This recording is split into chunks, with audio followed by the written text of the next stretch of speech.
Now, let's do a hard pivot to talking about an entity that's almost the exact opposite of the entity from The Dark and the Wicked. The Chair. My pick for the number one most pants-soiling jump scare ever. From a chair. Yeah. The Chair is a short horror film on YouTube. It is 25-ish minutes long. I would recommend go watching it if you haven't. If you have, I wouldn't recommend go watching it because too scary. Anyway, let's talk a bit about why the chair is terrifying. The chair, which is the entity that is the evil in the film, the chair is very similar to the entity in the Dark and the Wicked. Yes, I'm aware that contradicts a statement I just made, but I don't really care. The chair is a gestalt entity formed from the souls of many dead individuals. By many, I mean like, I think four. And it seeks to add more to its ranks. I think it, again, it's kind of unclear. Anyway, now becoming a part of an IKEA demonic entity might not at first sound scary. But look at that chair. And look at where he places it. Ugh. Dude, that's awful for your home decor. Of course, I jest. What makes the chair so scary is how it plays with the audience.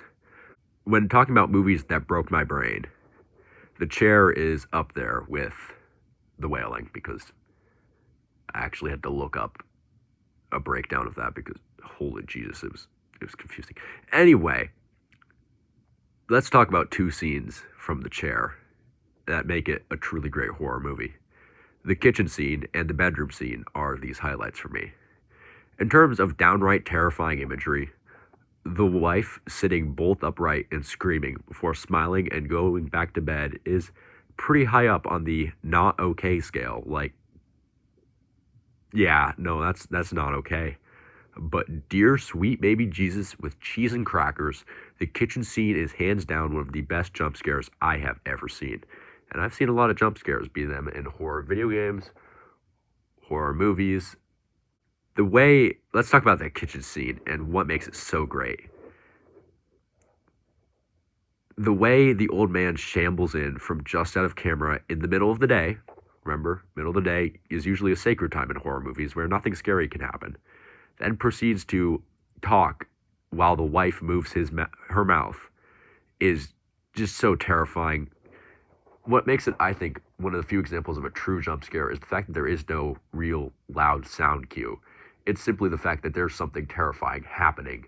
And you don't need there be a blah or a loud noise to let you know that, holy, this is not okay on any level.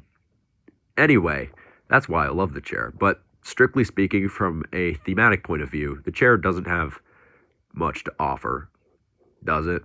I mean, surely these two films can't carry the same basic message at their core, right?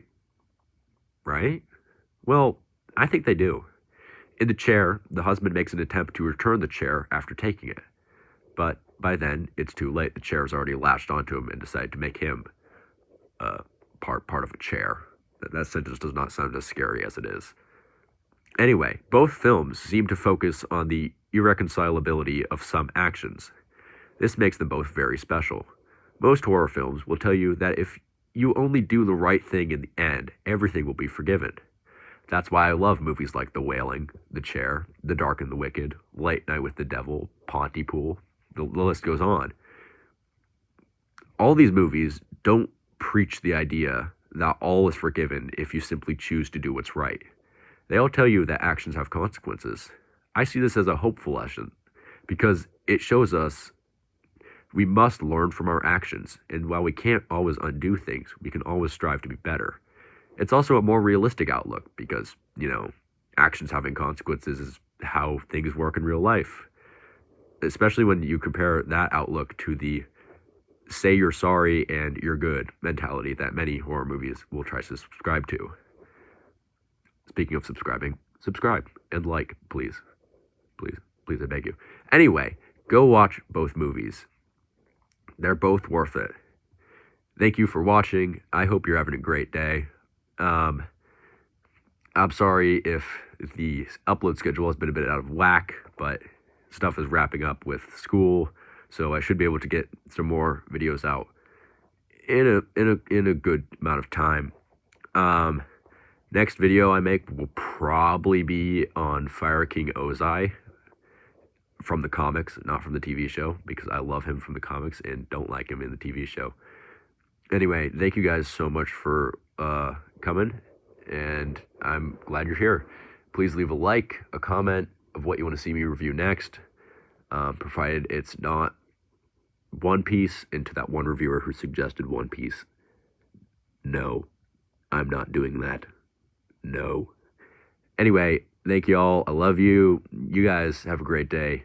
Peace.